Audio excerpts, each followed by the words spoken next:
ওরে জীবন গুনাহ গুনায় গেল রে, ওরে জীবন গুনাহ গুনায় গেল রে। ঠিক কিনা? আমরা সবাই কি শুধু সংসার নিয়ে কি পড়েছি?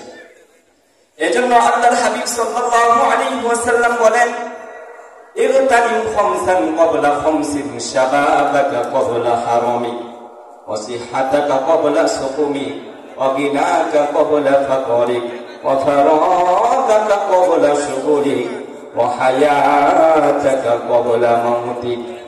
আল্লাহর হাবিব সাল্লাল্লাহু আলাইহি ওয়াসাল্লাম বলেন, তোমরা পাঁচটা জিনিসের পূর্বে মূল্যায়ন করো। বলেন কয়টা জিনিস? পাঁচটা জিনিসকে পাঁচটা জিনিসের পূর্বে মূল্যায়ন করো। এক নাম্বার হলো শাবাবাকা ক্বাবলা হারামি, যৌবনকালকে মূল্যায়ন করো বৃদ্ধ হওয়ার পূর্বে। সুবহানাল্লাহ। যৌবনকালকে মূল্যায়ন করো কিসের পূর্বে? বৃদ্ধ হওয়ার পূর্বে। কারণ যখন তোমার গায়ে শক্তি আছে, তোমার যৌবন বয়স, তখন তুমি যেভাবে ইচ্ছা সেভাবে ইবাদত করতে পারবা। রাত্রিবেলায় শেষ রাত্রে উঠে তুমি তাহাজ্জুদের নামাজ পড়তে পারবা। তোমার গায়ে শক্তি আছে, তুমি মসজিদে গিয়ে জামাতের সাথে নামাজ আদায় করতে পারবা। তোমার গায়ে শক্তি আছে, তুমি রোজা রাখতে পারবা। তুমি জিনের রাস্তায় জিহাদ করতে পারবা। কিন্তু তোমার যখন বয়স হয়ে যাবে, তুমি জামাতে গিয়ে নামাজ পড়তে চাইবা, কিন্তু তোমার গায়ে এমন শক্তি নাই যে তুমি হেঁটে হেঁটে মসজিদে গিয়ে তুমি জামাতের সাথে নামাজ আদায় করবা। ঠিক কিনা?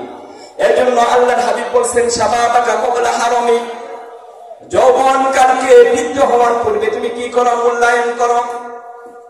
ওয়া সিহহাতাকা ক্বাবলা সুকুমি, দুই নাম্বার আল্লাহর হাবিব সাল্লাল্লাহু আলাইহি ওয়াসাল্লাম বলেন, সুস্থতার মূল্যায়ন করো সুস্থ আসার পূর্বে। যখন তুমি সুস্থ আছো তখন তুমি আল্লাহ তাআলার ইবাদত বেশি বেশি করো, কুরআনুল কারীমের তেলাওয়াত বেশি বেশি করো। যখন তুমি সুস্থ আছো আল্লাহ তাআলার জিকির বেশি বেশি করো। কিন্তু যখন তুমি অসুস্থ হয়ে যাইবা, তোমার মন চাইবে ইবাদত করতে, কিন্তু তখন তুমি ইবাদত করতে পারবা না। তিন নাম্বার আল্লাহর হাবিব সাল্লাল্লাহু আলাইহি ওয়াসাল্লাম বলেন, অগিনাকা ক্বাবলা ফাকরিক, দরিদ্র হওয়ার পূর্বে তুমি কি ধনাঢ্যতার মূল্যায়ন করো। যখন তোমার কাছে কি আছে, ধন সম্পদ আছে, তখন তুমি আল্লাহ তাআলার রাস্তায় বেশি বেশি কি করো? দান করো। কিন্তু যখন তুমি কি গরিব হয়ে যাইবা, তোমার কাছে কোনো ধন সম্পদ থাকবে না, তখন তোমার মন চাইবে, আরে আমি যদি মসজিদে 1000 টাকা দান করতে পারতাম, কিন্তু তোমার কাছে তখন কি নেই? টাকা নাই। তোমার যখন টাকা ছিল তখন তুমি মসজিদ মাদ্রাসায় গরিবদেরকে দান সদকা করো নাই। যখন তুমি দরিদ্র হয়ে গেছো, তোমার কাছে অর্থ সম্পদ নেই, তখন তোমার মন চাইবে, আহারে আমি যদি মসজিদ মাদ্রাসায় দান করতে পারতাম, কিন্তু তখন তোমার কাছে কি নেই? টাকা নেই। চার নাম্বার আল্লাহর হাবিব সাল্লাল্লাহু আলাইহি ওয়াসাল্লাম বলেন, ওয়াফারাগাকা ক্বাবলা শুগুলিক, অবসর সময়ের মূল্যায়ন করো ব্যস্ততা আসার পূর্বে। যখন তুমি ব্যস্ততা এসে যাবে, তোমার অনেক কাজ এসে যাবে, তখন তোমার অনেক ইবাদত করতে মনে চাইবে, কিন্তু তখন তোমার কি নেই? সময় নেই। অনেক সময় তুমি পেয়েছো, তখন তোমার কাজ ছিল না, কিন্তু তখন তুমি কি করতে না? আল্লাহ তাআলা ইবাদত করতে না। আল্লাহর হাবিব 5 নাম্বার বলেন, ওয়া হায়াতাকা ক্বাবলা মাউতি, হায়াতের মূল্যায়ন করো মৃত্যু আসার পূর্বে। হায়াত আছে, এখন তুমি জীবিত আছো, এখন তোমার হায়াতের মূল্যায়ন করো। যখন তুমি কবরে চলে যাবা, কবরে যখন চলে যাবা, তখন তোমার ইবাদত করার কোনো শক্তি থাকবে না। তোমার হায়াত থাকতে তুমি কি করো নাই? হায়াতের মূল্যায়ন করো নাই, ইবাদত করো নাই। হায়াত আল্লাহ তাআলা আমাদেরকে দিয়েছে আমানত। ই আমানত জানতে রোজা নস্তে মাস, দর হাকিকত মালিক হল সেই খোদা আস, দর হাকিকত মালিক হল সেই খোদা আস।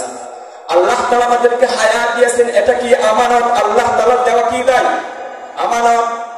আল্লাহ তাআলা আমাদেরকে হায়াত দিয়েছেন, এটা আমানত। আমাদেরকে আল্লাহ তাআলা যৌবন দিয়েছেন, এটা আমানত। আল্লাহ তাআলা আমাদেরকে ধন সম্পদ দিয়েছেন, এটা আমাদেরকে আমানত। আল্লাহ তাআলা আমাদেরকে সুস্থতা দান করেছেন, এটা আল্লাহ তাআলার পক্ষ থেকে আমাদের নিকট আমানত। এই জন্য ভাই আমাদের হায়াতের সময়কে মূল্যায়ন করতে হবে। হায়াতের মূল্যায়ন করা লাগবে। এখন জীবিত আছেন, এখন ইবাদত করেন। এখন আপনার যৌবন বয়স আছে, এখন আপনি কি করতেছেন? গুনাহ করতেছেন। কিন্তু যখন বৃদ্ধ হয়ে যাবেন তখন মনে চাইবে, আরে আমি যদি একটু তাহাজ্জুদে নামাজ পড়তে পারতাম, আমি যদি হজ করতে পারতাম, আমি যদি কোরআনুল কারীমের তেলাওয়াত করতে পারতাম। কিন্তু তখন কাজ হবে না, কোনো কাজ হবে না। আল্লাহ তাআলা আমাদের সবাইকে হায়াতের মূল্যায়ন, জীবনের মূল্যায়ন, যৌবনের মূল্যায়ন করার জন্য তৌফিক দান করুন। সকলেই বলি আমিন। ওয়া আখিরু দাওয়ানা আনিল হামদুলিল্লাহি রাব্বিল আলামিন। আসসালামু আলাইকুম ওয়া রাহমাতুল্লাহি ওয়া বারাকাতুহু।